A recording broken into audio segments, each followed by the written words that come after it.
Okay, so today we are going to be starting doing our radial design on a piece of paper. So we have practiced this process on our iPads, but doing it by hand is going to be a little bit different than letting a tool on our iPad do it for us.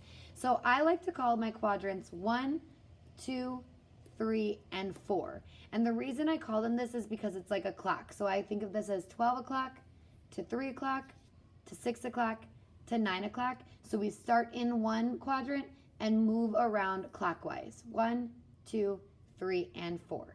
Anything that you do to quadrant 1, you need to take and rotate to quadrant 2, rotate to quadrant 3, and then if I can get my arm all the way around, rotate to quadrant 4.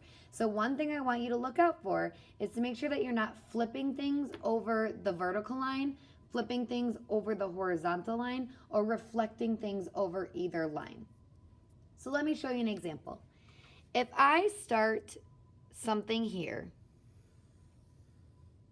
and let's say I do some sort of circle like this, I am then going to rotate my paper and I'm going to repeat it again.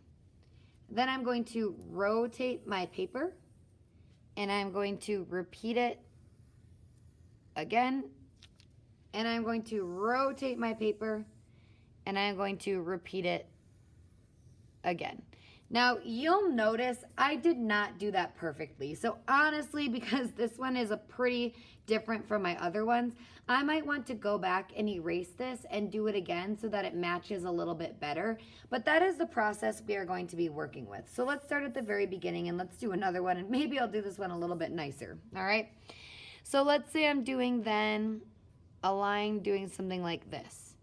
I'm going to turn my paper and I'm going to do it again. And I'm going to turn my paper and I'm going to do it again.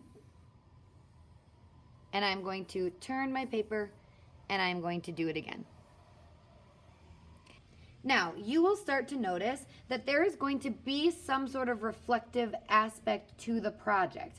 And by that I mean, let's take another thing here. And you'll notice that the way I'm doing it, I have a reflection over this diagonal line on each of my quadrants. Okay, but you don't have to do that. I could do one thing here. Now let me pay attention. It is to the left of my project. So when I flip, it needs to go to the left. It needs to go to the left. And it needs to go to the left. And now my project is no longer symmetrical over this diagonal line. And that's completely fine. It doesn't have to be symmetrical. Okay? One thing that I really want us to pay attention to is anything that you're doing with lines. And let me explain. If I'm doing a line that is going, let's look, on the left side, all the way up. One big mistake that I see a lot of people make is doing that exact line over here like this. And I'm drawing it very lightly because this is not what you want. This right here is going to be a reflection or a flip over this vertical line. I want you to notice this line is on the left. So when I rotate, it needs to be on the left. When I rotate, it needs to be on the left. And when I rotate, it needs to be on the left. Okay? Same goes for something going maybe across the top. So let's do a squiggly line